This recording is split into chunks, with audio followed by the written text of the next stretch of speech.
Hello and welcome to Superpower Broadcasting. I'm Kevin Castley. Thanks for being here tonight. We had some technical issues before going live, so the stream was delayed by about 5 minutes here. I was beforehand, planning on getting a couple screenshots from the exchange that occurred earlier on Twitter, but I got to go live now, so basically there was, I'd say a brainlet, but it was really a brainlet brigade over on Twitter earlier. An account going by at Lumpy Lewish tweeted out earlier, quote, Joe McCarthyism was a unfair persecution of communism, just as Joe Bidenism will be an unfair persecution of anarchist. Bidenism equals McCarthyism, end quote. So obviously there's some stupid stuff in there. I will see if I can get the tweet. I'm looking at it on my phone. I'm going to try to get it on the actual stream here for you all to take a look at soon. But in the meantime, I want to go over how stupid it is, and this idea that somehow Joe Biden is a fascist. And we'll get to that because the whole fascism thing came up too. Joe Biden, a McCarthyite. Well,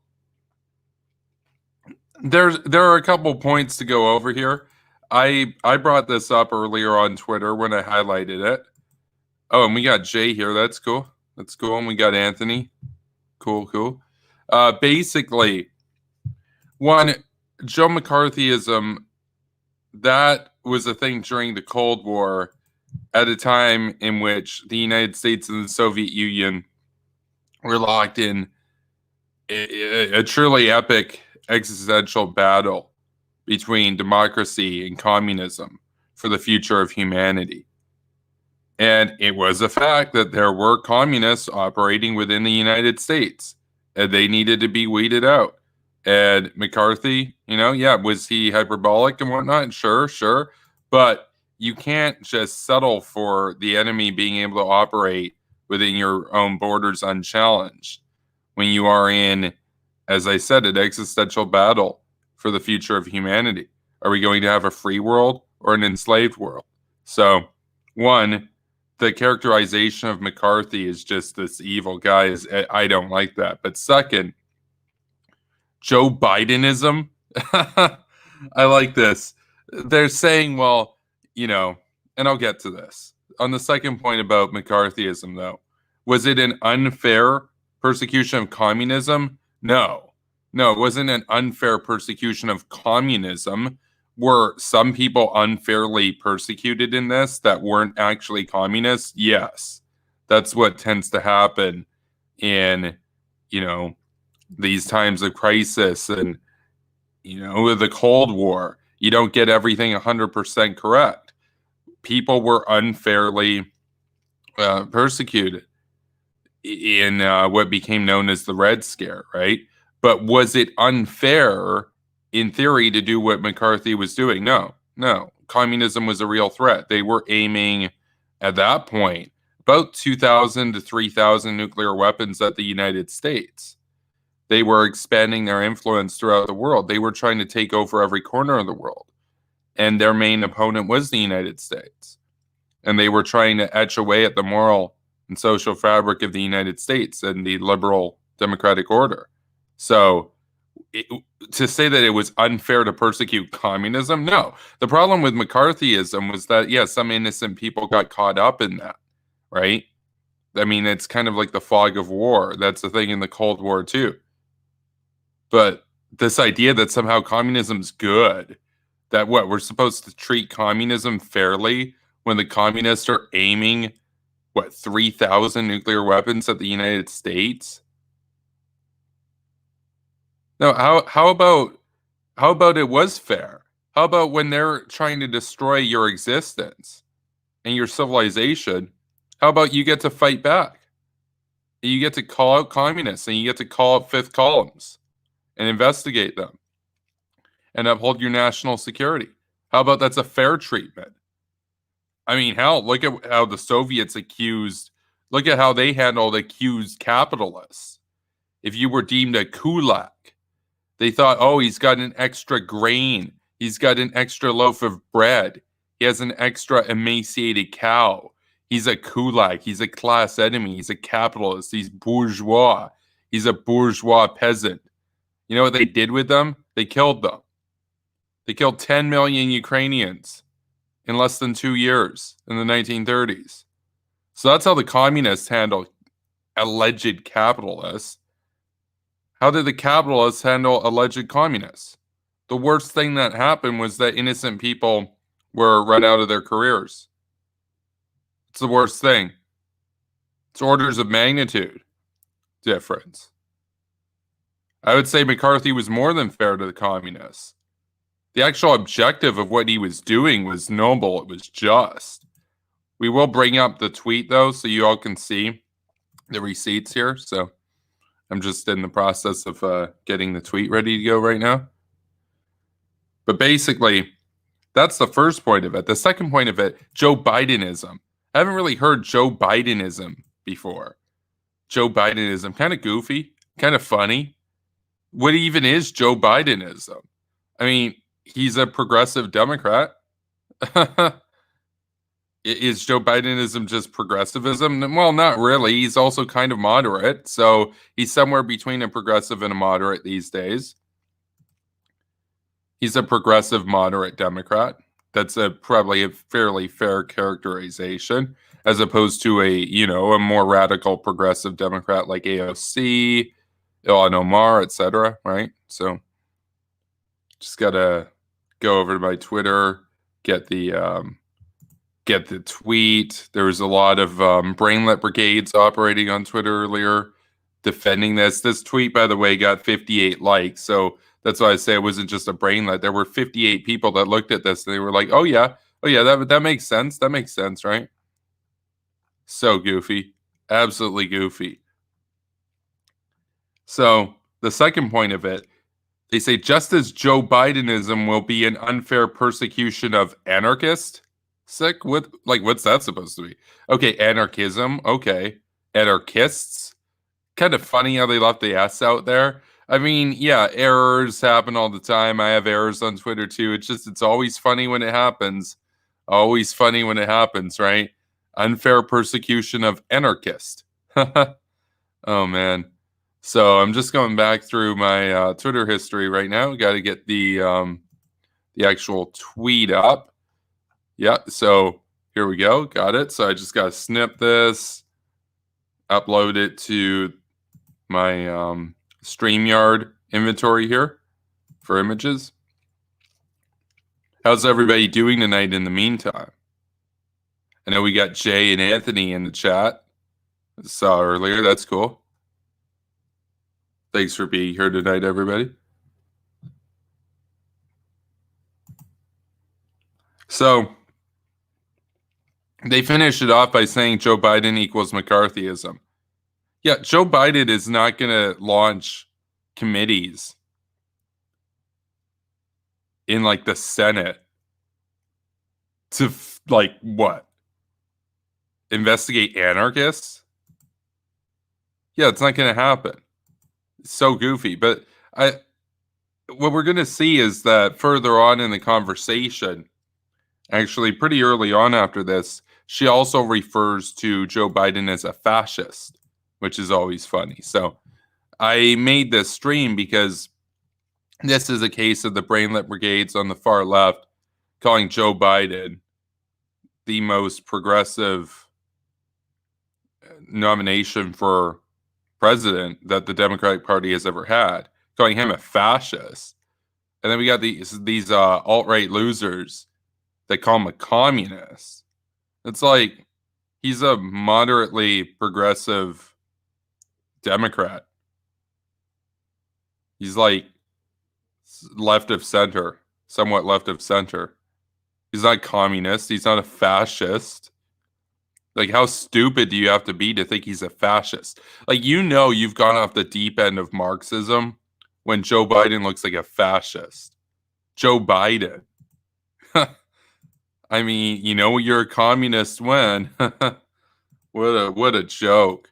What an absolute joke. So just gonna get these tweets up. By the way, for an update on the whole Ian Stevens thing, he still has me blocked, still refuses to debate. Total goofball, total loser, fraidy cat. He needs his school computer. He needs his school computer. So we'll bring up the tweet now, though. So here's the first part of this. This is the actual tweet here, so you can see.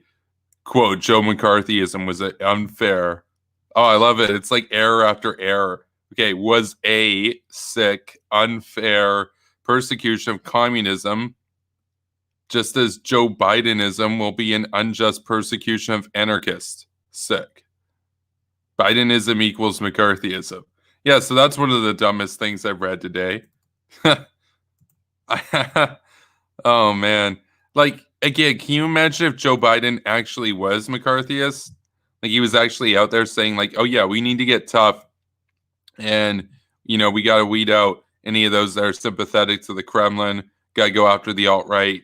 Got to go after all these people that basically shill for the Kremlin and stuff. Oh, man, that'd be interesting. Imagine Joe Biden's like, oh, yeah, we got to shut down Russia today. Got to shut down anything that the Russians are putting out. Got to basically investigate communists and fascists operating within the United States. Oh, that'd be interesting, right? Like Joe Biden in the 90s was a lot more tough than he is today.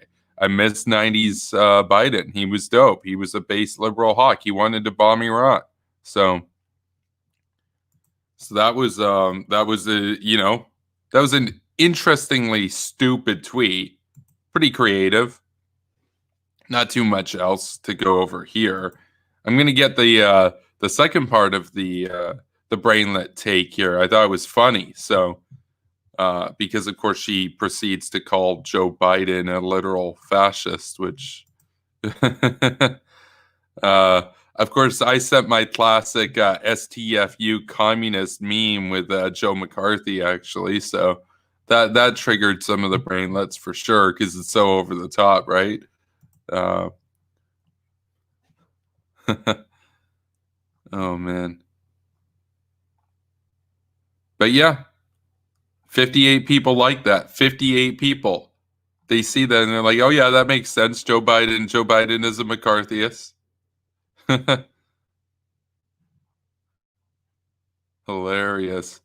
But yeah, no, she by the way, she's not just some random person or whatever. She has just under 10,000 followers on Twitter. So it's not like some Mills Row. It's not some nobody. It's somebody who's got, 3 times the following of Reese, 13 times the following of myself. And she's out there tweeting cringe like this, and 58 people like it and say, oh, yeah, that makes sense. Of course, Joe Biden is a literal McCarthyist. I'm going to get to the one where she calls him a fascist, though, because that's stupid.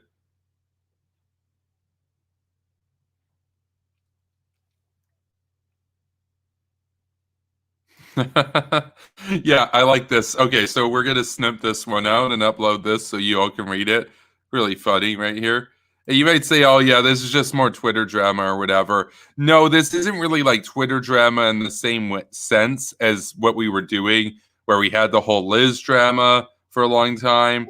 And then of course we had the drama with Ian, school computer boy. We had the drama with a lot of the brainlets on Twitter. No, this is a different type of drama because I don't know these people. They don't know me. I've never heard of this account. She's never heard of me.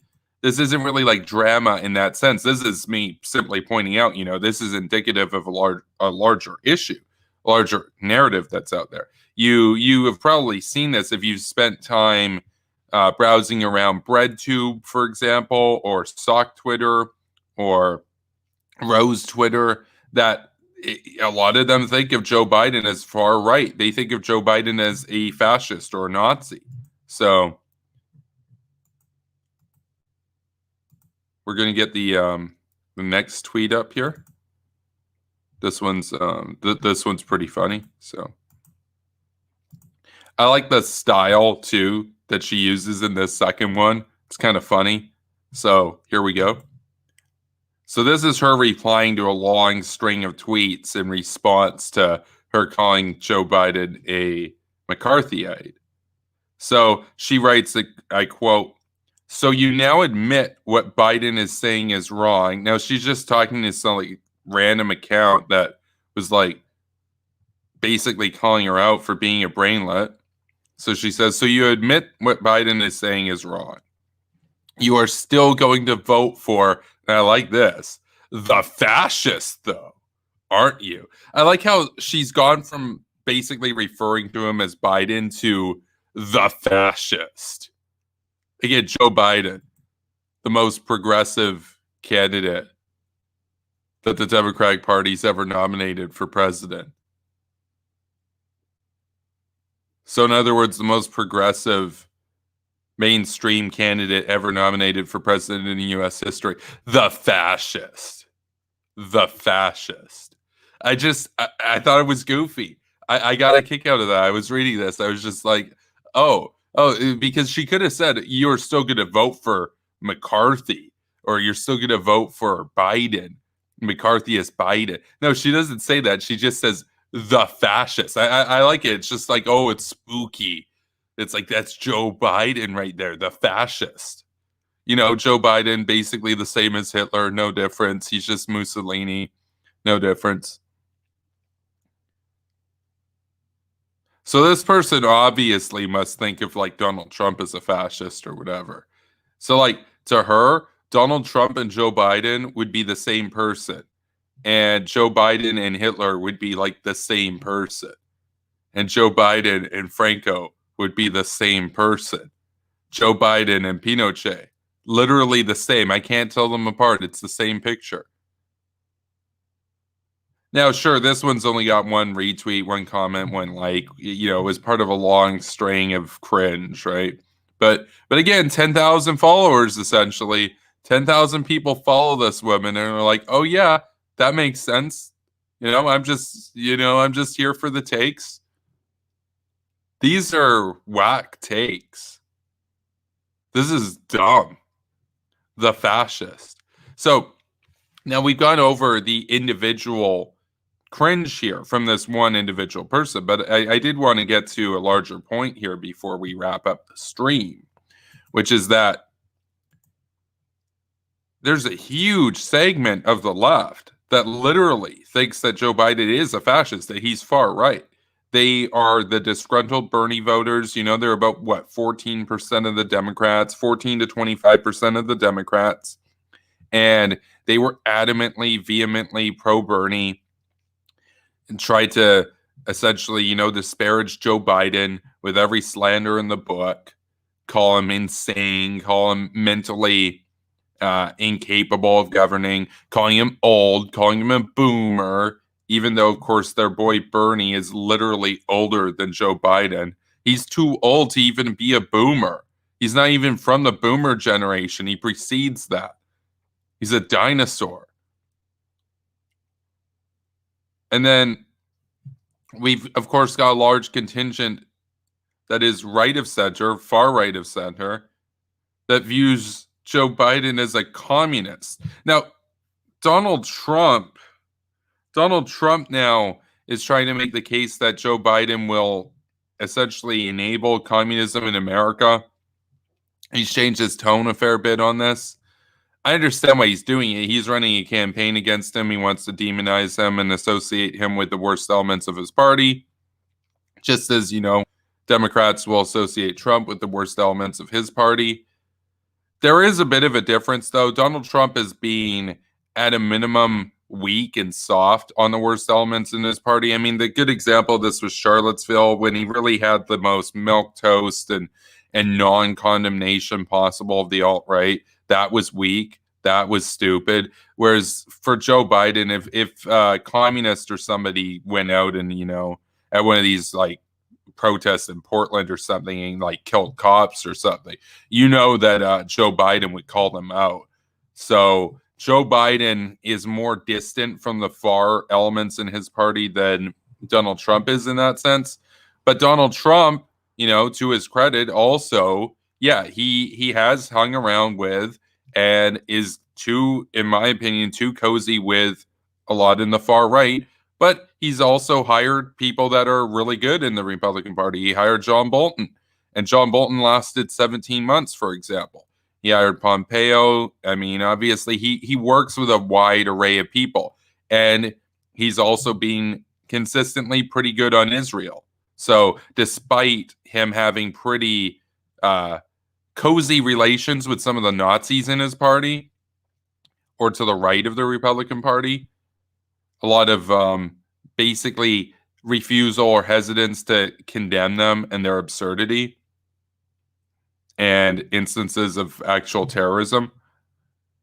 But, those people, what do they think of Donald Trump? Well, they think that he's that he's quote unquote soft on Jews. So they don't even really like Trump. So Donald Trump, it's a bit of a mixed bag there. With Joe Biden, and I've said this before, it's like the worry with Joe Biden is that he might be too influenced by the radical elements in his party, but I would never call him a communist. That's stupid. There is a good point to be made, though, that really people like AOC and to the left of AOC might not have that much influence over Biden because, of course, they were vicious towards Biden in the primary. My worry is that Biden, in order to try to amass a bigger tent of support, will reach out to them, will be a bit soft on them, whereas if it were me and I won the primary, I'd be like, oh, this Bernie crowd, well, screw them, I'm one. Like, they're done. They're done. They were never Biden people. They are incapable of compromise. I'm not going to reach out to them. They are bad faith actors. Now, you could say, well, yeah, AOC might be a slightly more reasonable, but I'm talking about like the Bernie bros here. I'm talking about a big segment of supporters of the Democratic Party that they aren't actually even Democrats. They don't see themselves as Democrats. They'll do things like STFU liberal and OK liberal because they don't see themselves as liberals. They see themselves as Marxists. They see themselves as communists. They see themselves as anarchists. They see themselves as socialists. And they are people that they hate Joe Biden. And Joe Biden would probably not work with them, but he probably will appoint people around him that, they're concerned about forming a big tent and, some of the narrative will slip in. Again, he's a pretty progressive guy. He's also moderate, he's reasonable. And, his version of progressivism, of course, is a lot older school than the Bernie Bros and Chapo Trap House and all this kind of stuff. But, I mean, the worry with Biden is that he won't be tough enough on the radicals within his party. But I'm not going to sit here and call him a communist and call him a radical. He's not. But of course, people like Nick Fuentes, people in that camp, the PaleoCon camp and stuff, they will basically say, well, yeah, well, if you want communism, vote for Joe Biden, basically. That's stupid. For me, it's like when I look at this, Donald Trump, for example, I know a lot of people that this might be a bit of a hot take. I know a lot of people would rush to call Donald Trump a fascist, but I don't even really think that Donald Trump is a fascist. Donald Trump is, he's an isolationist leaning Republican who sides with the paleocons. And he's got, he's definitely got a penchant for aestheticizing dictators and stuff. But let's keep it real. He's actually been pretty decent on Israel, despite the ire of that side of his camp. They don't like that, but he doesn't really care. So I think that these labels, they get thrown around very easily. Oh yeah, Donald Trump, he's a fascist, or Joe Biden, he's a communist. It's like, no, how about this? How about Donald Trump is not a fascist? Joe Biden isn't a communist. Joe Biden is a moderate progressive. He's more closer to a blue dog Democrat. But I would say Hillary Clinton is somewhat to the right of him slightly, though they're both left of center. And then Donald Trump is, he's a paleocon isolationist, but at the same time, I wouldn't say that he go anywhere near the extent of fascism. I mean, he's still, a democratically elected official. And I mean, a lot of his rhetoric and everything is, he's talked about free speech and the importance of free speech in universities. Fascism, not really too big on freedom of expression, for example. So I'm going to take a look at the chat, though. So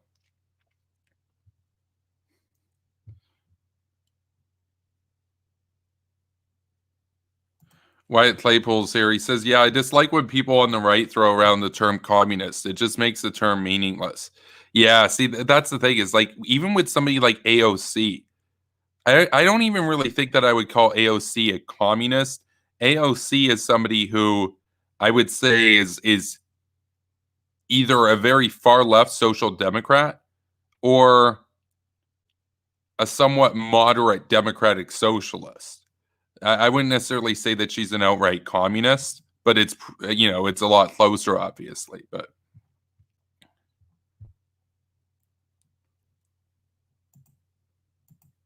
I don't really have too much else to say here. I think the meaninglessness of labels becomes unfortunate because these labels do have meanings that are worth preserving. It's helpful to be able to distinguish a communist from somebody who just happens to be left of center or social democrat or something. So likewise on the right wing. Wyatt writes, I think Biden hopefully is an old school blue dog Democrat who is just playing progressive to placate the Democratic Socialists until he gets elected. See, that's the thing. That's my hope there. I mean, Reese and I have talked about that in the past, how Biden has a public and a private position. Obviously, when he was vice president under Obama for, 8 years, he was pretty progressive and he was nowhere near as hawkish as he was in the 90s.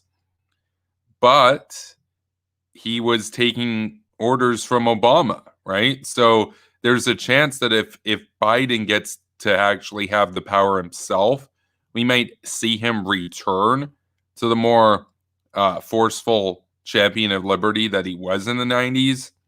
He literally called for bombing Iran back then. So he understands that you have to get tough with the enemies of freedom.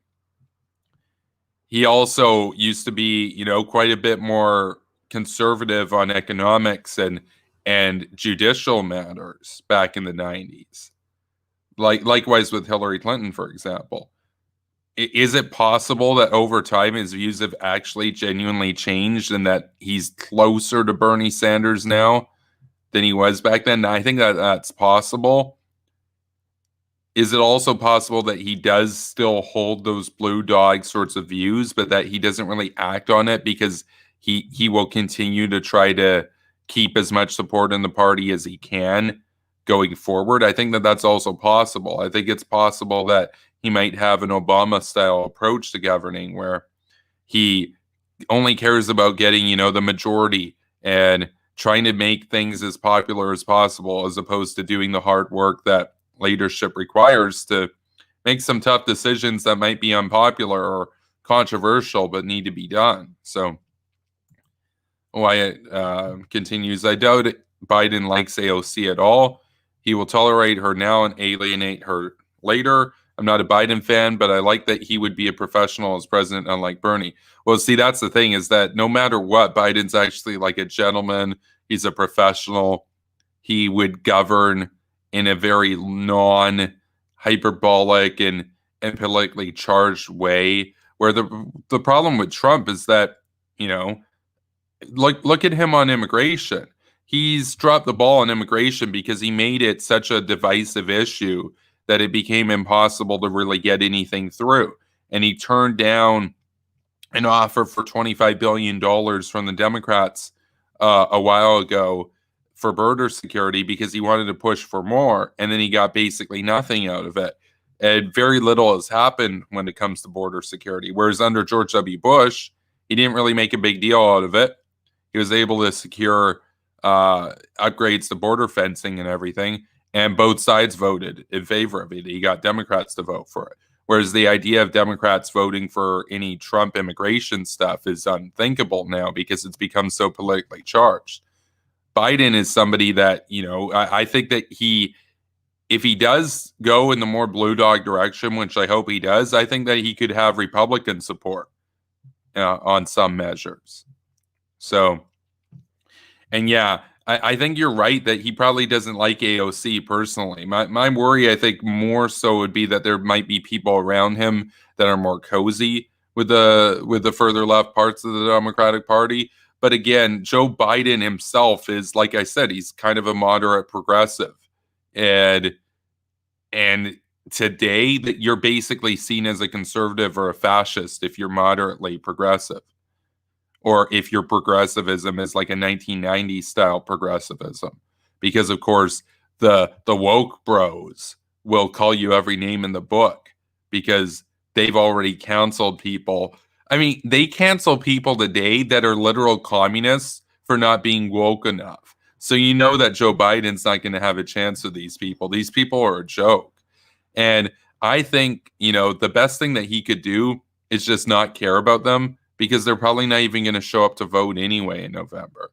So, I mean, will some Bernie voters vote for him? Sure, but the Bernie bros probably aren't even going to vote for Joe Biden. If anything, they would vote for Donald Trump because they're so upset that Joe Biden won against their boy Bernie. So, Breadline Bernie.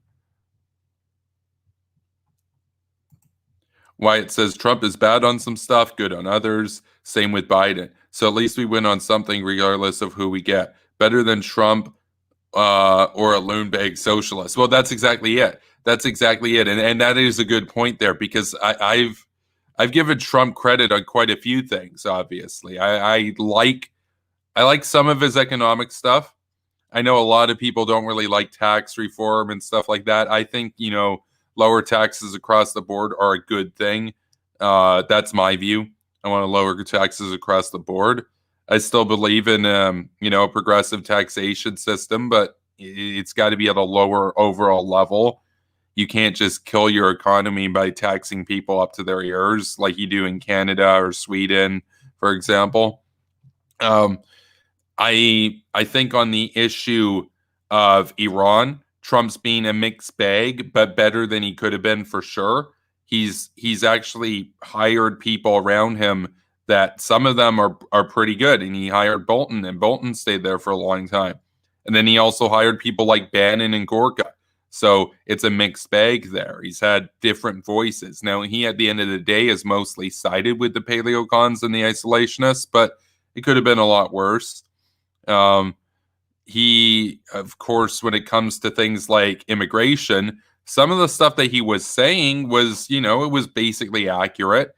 But of course, he made it so divisive and so politically charged that it was really hard to get anything done. Because how are you going to get the other side to support anything you do when you make it this much of a stigmatized issue, right? Border security shouldn't really be that political. It should be something that both sides kind of see eye to eye on for the most part. Where else is there that Donald Trump has done some stuff that I've liked? I'm trying to think.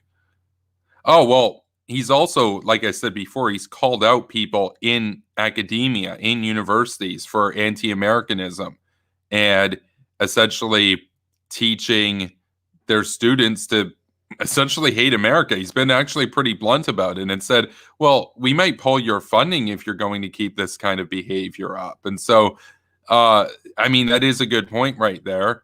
I think it's kind of a dumb thing if you're a professor and you're at a public university. Obviously, if it's a private university, you can teach whatever you want. But if you're at a public university and you're getting paid by the U.S. taxpayers to educate people, and you're getting paid many times over $100,000 a year, and you're basically teaching them Michael Moore tier anti-Americanism, well, there's a really good point to be made that you should pull the plug on that and cut these people off. They're biting the hand that feeds, so to speak, right? So I agree with Donald Trump on that. I'm not sure what's going to happen with TikTok. He was right to say that TikTok should be banned. I like that. Okay, on North Korea, he's 100% dropped the ball. It's been pathetic. It's been a disgrace. With Russia, it's been equally pathetic and a disgrace. With Communist China, it's been a mixed bag. On rhetoric, he's been more or less dead on about Communist China. And of course, the far left attacked him over calling it the Chinese virus, the communist virus, which was dumb. I mean, it's what it is. And on actual policy, on substance, it's also been kind of a mixed bag because he has had dinner with Xi. He's praised communism in China, but he's also actually done some protectionist policy with respect to them, which I can appreciate. So that one's tough. He's also, of course, actually kept up increasing the military budget, which is surprising because even though he more favors the isolationist wing, the paleocon wing in his movement, in his party, he has still been increasing the Pentagon's budget. So I give him credit for that. So both of these guys are a mixed bag. So for me personally, I'm going to have a lot more in common with Biden on social issues and stuff like that. But again, I think that there's a big point of nuance to be drawn there, because for me, when it comes to social issues, I call myself, more or less socially liberal, but it's kind of a social libertarianism in a way. I don't like libertarianism as a label, but the problem is that there are a lot of people out there that are socially liberal that are of the woke brand, cancel everybody, call everybody a Nazi, all that kind of stuff. And I'm not really down with that. I'm for individual rights, but I'm not one of the woke bros, So it's a different brand of social liberalism. It's like a center-right type of social liberalism. So, and we saw that in the political compass that I filled out, because it put me basically in the bottom right corner on that. So, whereas the woke bros would be more bottom left in that sense. So.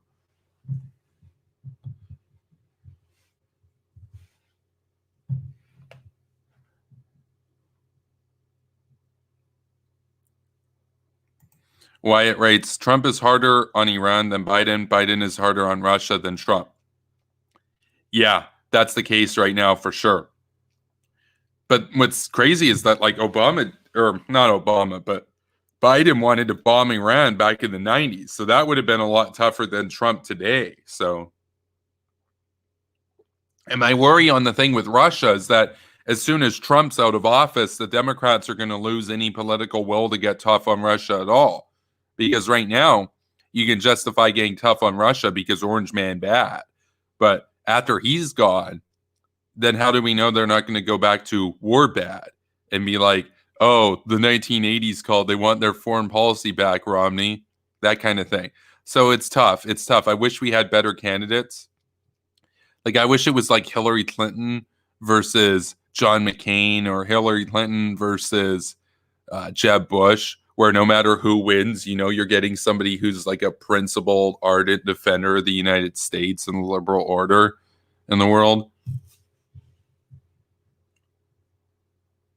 Kamaljeet Ram says, didn't the Bernie bros vote for Trump because they did not want to vote for Hillary Clinton? Yeah, that is true. About 14% of Democrats voted for Trump in 2016. They were basically the Bernie bros.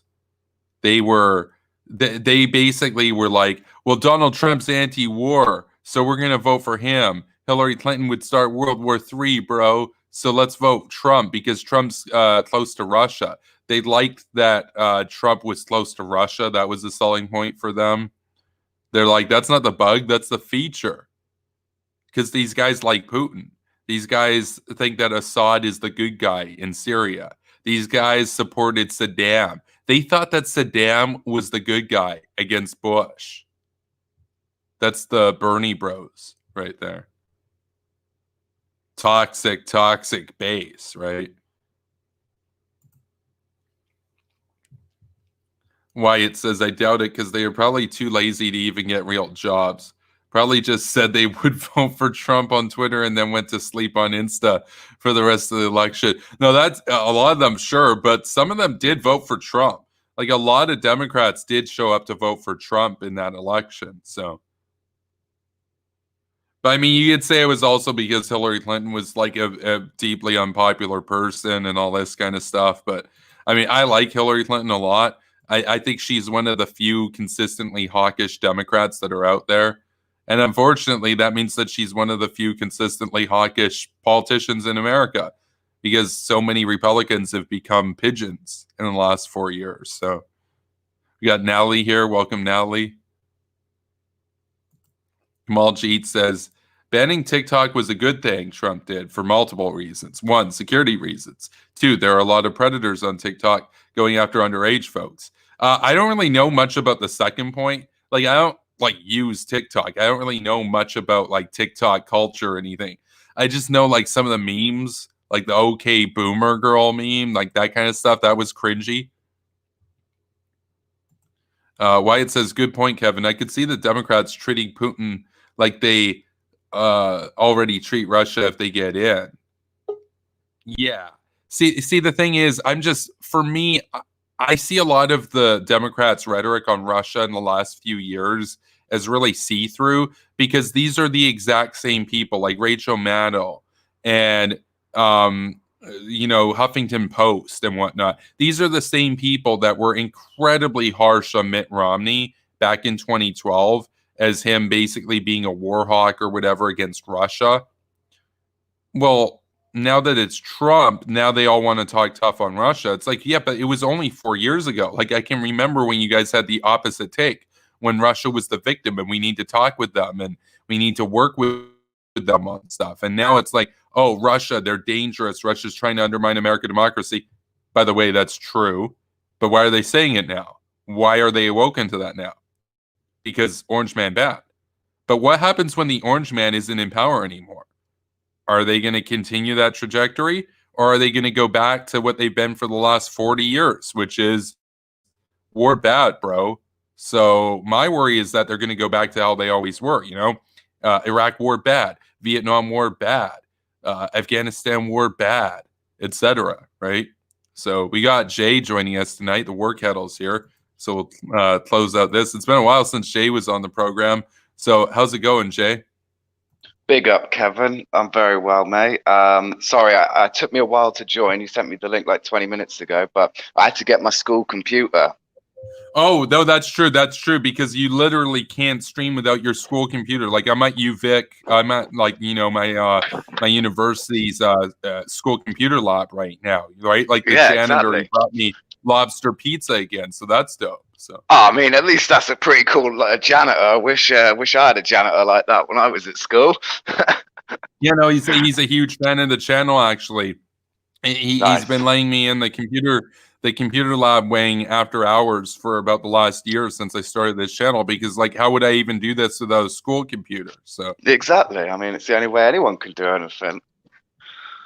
But that's right, and we got the proof right here. Right here. I'm just going to bring up the evidence. I think it was this tweet. Yeah, that's him right there. This is Frady Cat Ian Stevens still backed out of the debate. He says, if I debate Kevin, it would have to be in mid-August. By the way, this was from late July, when I have access to, quote, actual computer equipment at school. So hence computer. Wow. How in 2020, that is the saddest excuse. Like in 2005, like Wyatt says, that would be a dumb excuse. This is 2020. That's at least in 2005, it's at least acceptable excuse. You could be like, all right, fair enough. I mean, I don't know how many people I knew back in 2000. I was one of the few people I knew back in 2005 that had internet, let alone a computer at home. But this is 2020, man. Like, I mean, I'm on my phone right now. I don't even have my computer set up. I'm literally on my phone. To be on a live stream, you don't need a fucking computer. You can use a fucking $50 phone as long as it's an Android or iOS. Boom, you're on the fucking channel. You know what I mean? He's using Twitter for iPhone to post this. He literally has an iPhone. That's There what you he's go. posting. Fucking hell. Oh my days. That's why this is so funny, dude. This whole saga with Ian Stevens has been an absolute lolcow. It's been an absolute lolcow. Yeah. And even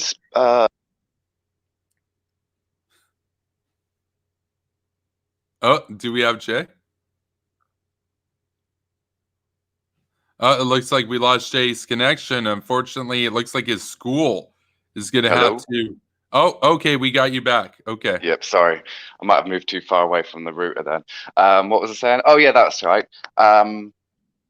Mobile phones now, you can even fucking host a live stream off your mobile phone now. StreamYard basically came out and said, yeah, if you've got an iPad or iPod or a tablet or any phone, you can now host a StreamYard stream off your device. So I don't see what this guy's excuse is. It's pathetic, you know? Yeah, but you still need to be in a school computer to use the phone, though. So Yeah, still need that school computer. Oh. No, dude, this is so stupid. This is so stupid. And Reese and I were talking about this. You know what this means? This means that Liz, after looking through Ian's absolute cringe wall on Twitter over the last few weeks, Liz is objectively more substantive, way more substantive than he is in her tweets.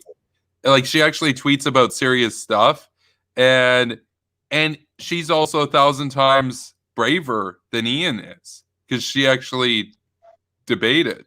So she begged for the debate. This guy's running from the debate. Exactly. So Liz has more balls than this dude. This will take a moment. Yeah.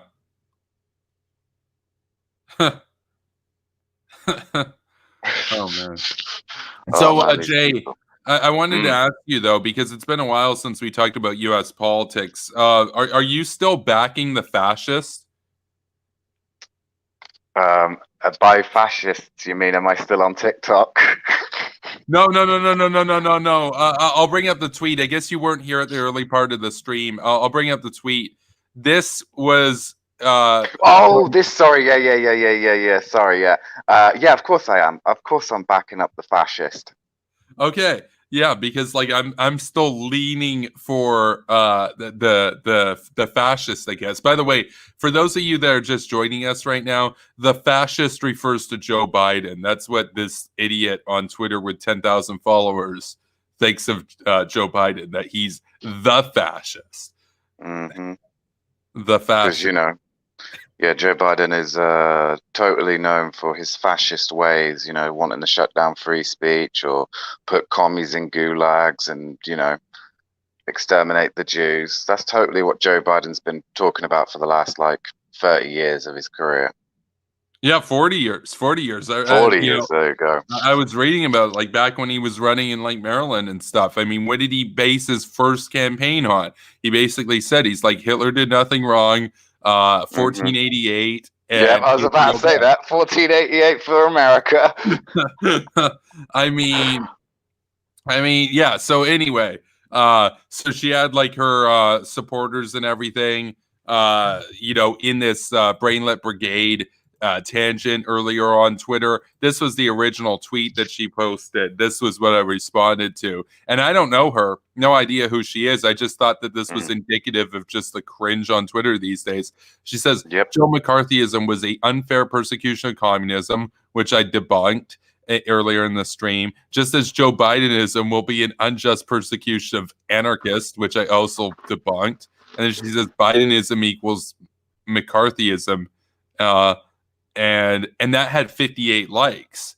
And this is one of the dumbest things I've read today. So yeah, that's probably one of the dumbest things I've heard all week.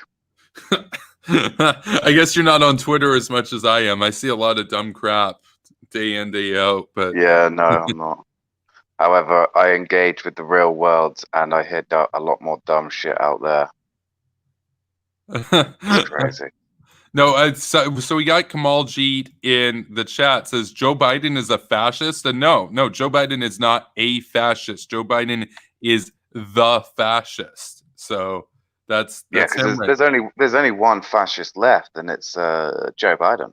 Joe Biden. So I wonder what this person thinks of Trump, because I was thinking earlier on in the stream, they must think like, oh, Trump, Biden, they're both fascists. But there's a chance that this person is leaning for Trump now because they're so upset that that Biden beat Bernie definitively in like an absolute shutout in the primary season. Yeah. How long are these people gonna fucking keep going on about Bernie? Like, he's lost two times in a row now. Like, and it wasn't like by a slim margin. It was by quite a bit, if I remember correctly.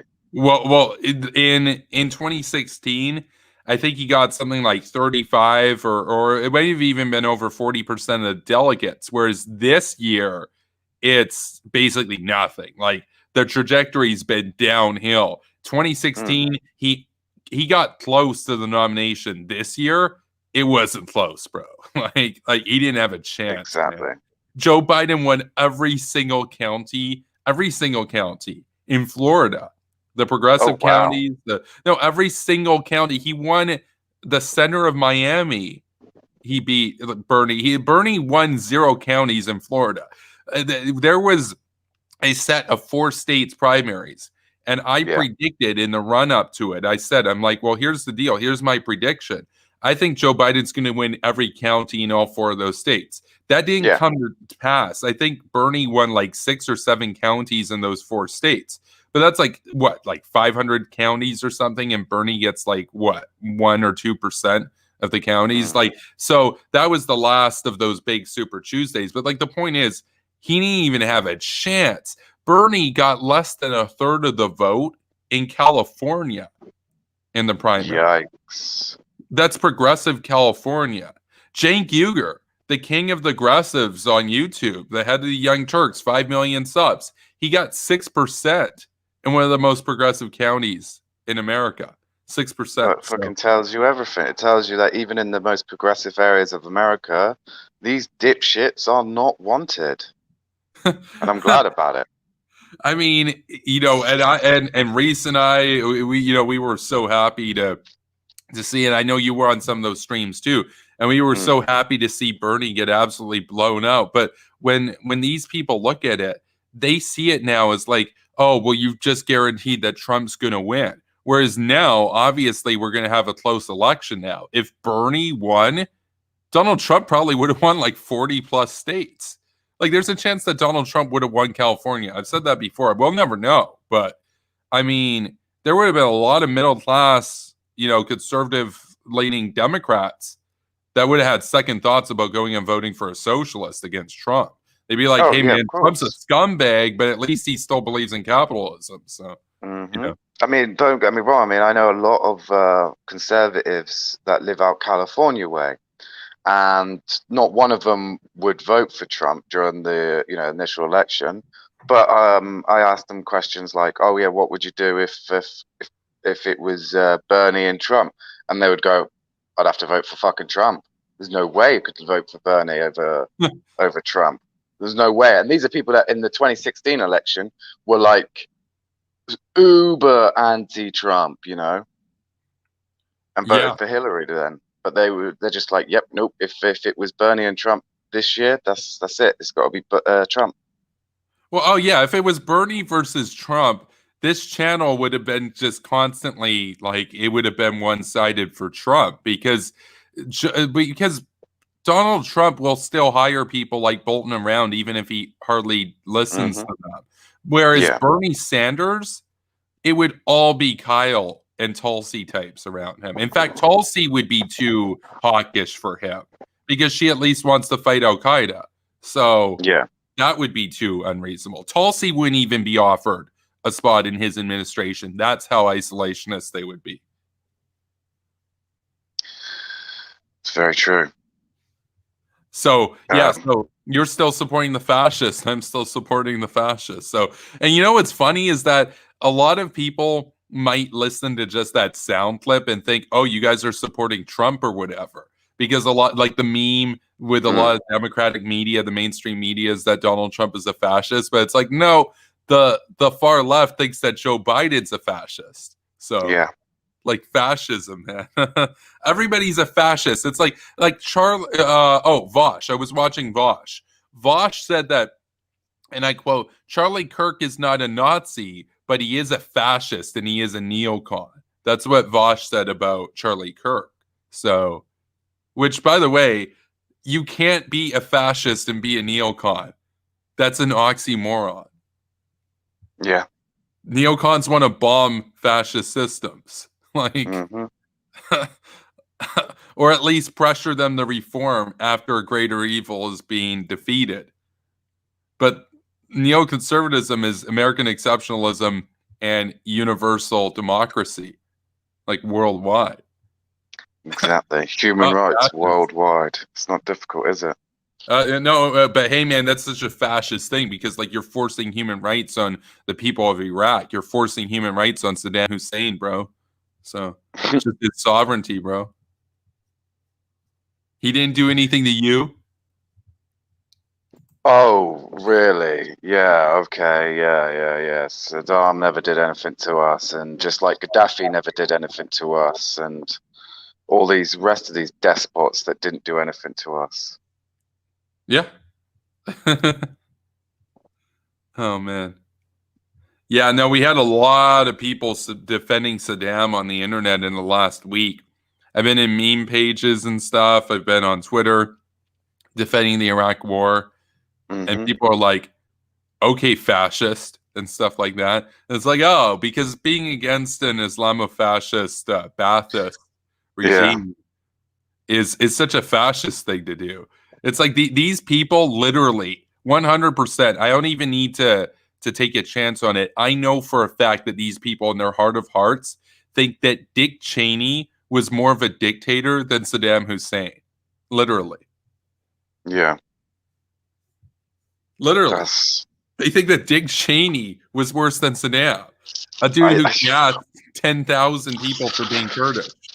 Oh, but yeah, you keep I don't Cheney. even know how to react to that, to be honest with you, Kevin. That is just But you know it's fucking true. You stupidity. know it's true. You know these people. You know, Oh like, yeah, yeah. Oh yeah. they literally think Dick Cheney's worse than Saddam Hussein. That's like thinking that Obama's worse than bin Laden. Oh, did we lose Jay? Hello, hello, hello. Okay, you're back. You're back. We Sorry lost if you for it, a second. I was yeah, I just just saying can't that believe that's, these people. I yeah, heard what you said, but it just for some okay. reason my phone just being gay. Oh shit, I was being homophobic. Ah, Get cancelled, War Kettle. ah, um, yeah, I could see, these I could see why like, you're supporting the fascists, Jay. oh yeah, exactly, exactly.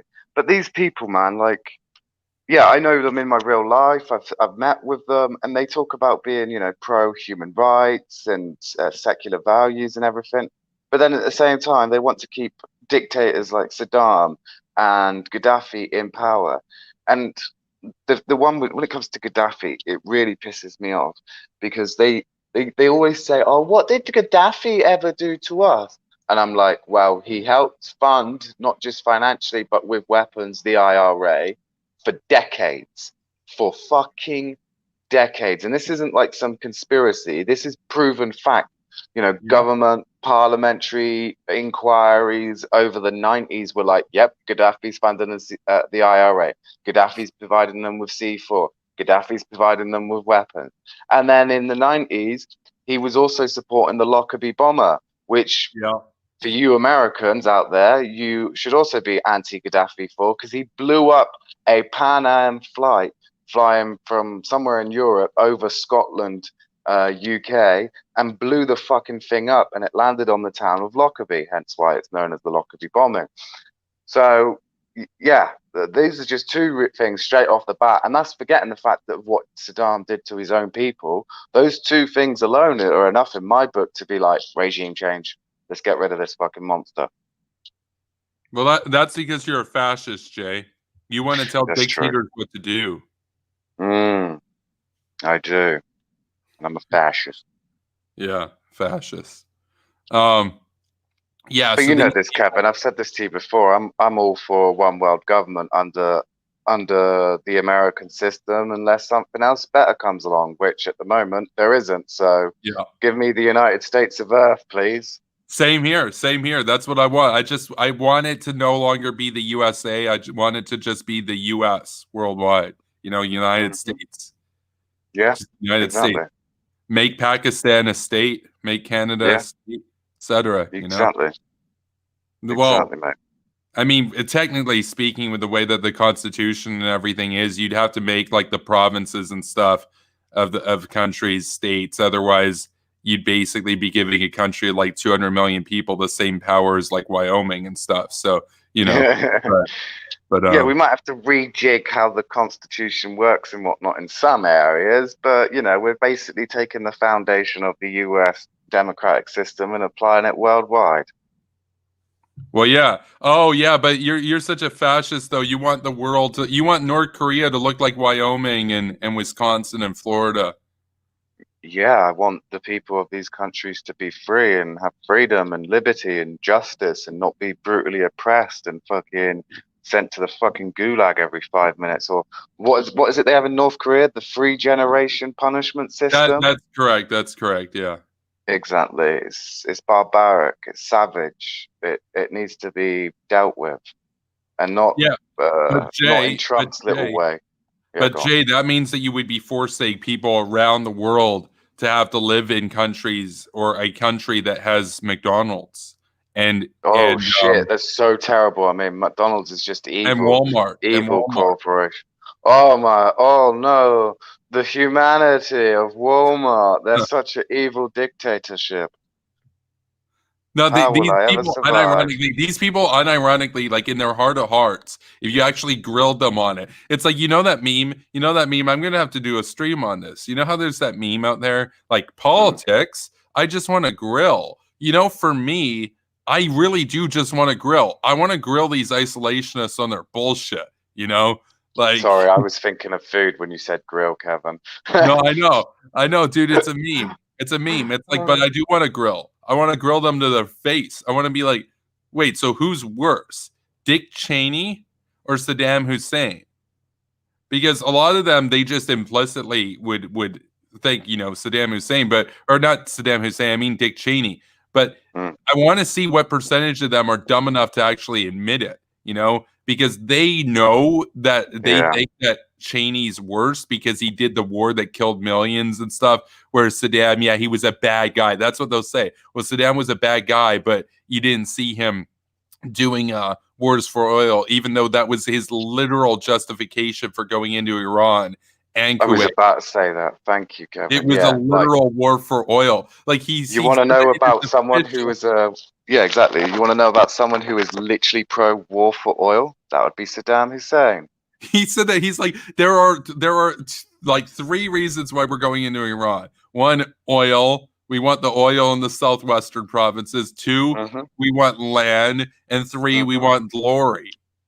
Exactly. He's a literal imperialist warmonger. Yeah, Dick exactly. Cheney, Dick Cheney, most evil dictator. I mean, these people, they watch the movie like Vice and stuff, and they're like, oh, yeah, Dick Cheney, what an evil guy, what an absolutely horrible guy. And what's their accusation? Their accusation was that he supported the war, and also he had stocks in Halliburton, and Halliburton's profits, like their share value, went up three Hmm. times as a result of the war because they were involved in the war. And I'm looking at this and I'm like, okay, so to me, that's a win-win. Like Yeah. 25 million Iraqis get freedom and the guys at Hmm. Halliburton make a buck. That's like, okay, where's the problem? Like, Exactly, that sounds Kevin. like a win-win to me. It's the same thing with Venezuela. Like Reese has talked about this before. He's like, even if it's true that the whole Venezuela regime change thing is just to get access to their oil, the Venezuelan people are going to get a cut of that. Whereas right now, under the current system, it's so incompetent and corrupt, and people are starving, they can't even drill their own oil. So they'd be better Exactly. off even if they were being quote unquote exploited or whatever. So it's like, These people don't give a shit about the people on the ground, by the way. And they project that onto us. They say, oh, you don't care. You just want to use them as your basically like your power fantasy, as they literally lick the boots of a dictator. Exactly. Oh man. Yeah, No. these people are. See, the thing is, is it just they're just like the far left is just like the far right, because the far left and the far right want to go back to traditional like things and whatnot, but in different ways. You know, like the far right want to go back to traditional way of marriage and basically woman get in kitchen, end of debate. Where the far left want to go back to, oh, we should all grow our own food and, you know, be one with nature again. And it's like, fuck no. I do not want to work in a field every day to provide food.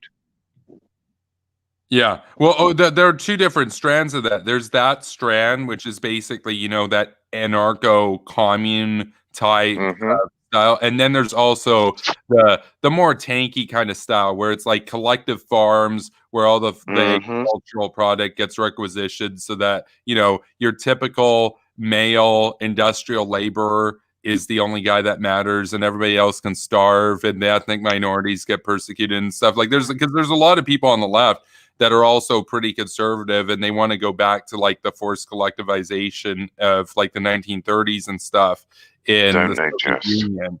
And they salivate at that idea of basically, forcing rural America to produce bread for industrial labor, basically. This kind of idea that they have, which is, of course, funny because it's like both, like, they have this image of the rural folk as just so insanely conservative and backward and everything. And so I mean, the Maoists make an exception there. The Maoists have a different sort of hierarchy, but at least with a lot of the old school, the more traditional socialist type people, they don't care at all for the agricultural laborers. And like as far as people like lawyers and stuff go, they get the bullet, so like they're not even in the equation. But then we're talking about the industrial laborers and everything. The thing that's hilarious about that is like, and we saw this when it came to the primaries with Bernie versus Biden, is that those people, that class that they do seem to care about, that they view as like the only people that we care about, are proletarian males, basically, in factories. Yeah. Those guys almost all vote Republican. So it's like, or they vote for really conservative Democrats. Like they're not Stalinists, they're not Marxists. And of course, some of these people will resolve that by saying, oh, well, that's because they suffer from false consciousness, bro. So these people who want to talk about, the idea of basically abolition of class, or at least this sort of universal working class sort of thing, these people are out of touch, ivory tower, elitists that have no idea how the actual working people think, vote, and live, and what they aspire to. Like, because if you went to, like, I don't know, an auto worker at General Motors and said, like, you can have it right now. Do you want the communist revolution, bro? Like, my guess is less than 1% of them would sign up for that. Even if there were like, even if like it would just work out, if they could just have it work out and it would be like the Soviet Union overnight, like less than 1% would sign up for it. Like, obviously it wouldn't get that far. There'd be a civil war and they get stamped out by the military. But let's just say that you could have Stalinism or something overnight. Like less than 1% would sign up for that.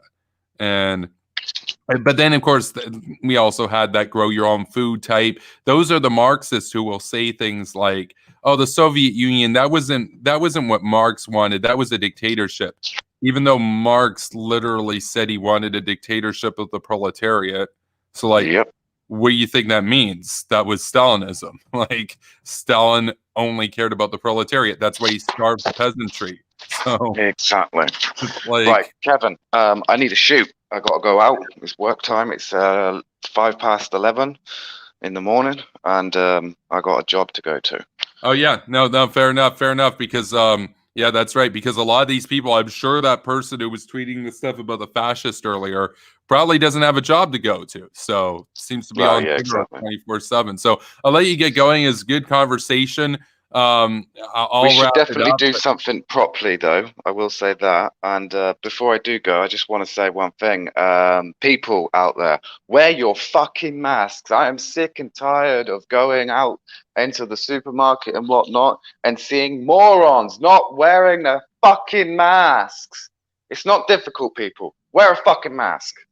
oh man. Sorry, I just wanted to Yeah, rant how about is that. it in Cyprus right now with that? Have you guys gone down on the curve still? Well, no, we've had a couple of days with a bit of a spike here and there because we've been letting tourists in and more repatriation flights. And some fucking Yankee bitch came here to see her family, had the fucking virus, organized a party, and went to the party and a fucking dinner, and then infected 14 other people. So she will, well, I hope she gets prosecuted, but we'll have to wait and see on that. It's up to the Cypriot government. So we'll Oh see. man. But Oh, well man. done, America. You're sending your bravest, your brightest. Huh. Uh, yeah, no, they're not. They're not sending their most healthy. They're not sending their Yeah, yeah. They're not sending their healthiest. We should build a wall. build a wall. Build a wall. Just like build a wall around the airport. Oh Yeah. All right. man. Anyway, Kevin, I will talk to you soon and Yeah, yeah. stay safe and all that, mate. And I'll Yeah, catch you same to later. you. Same Bye to you. bye. Have a good day. You too. Bye bye. Peace.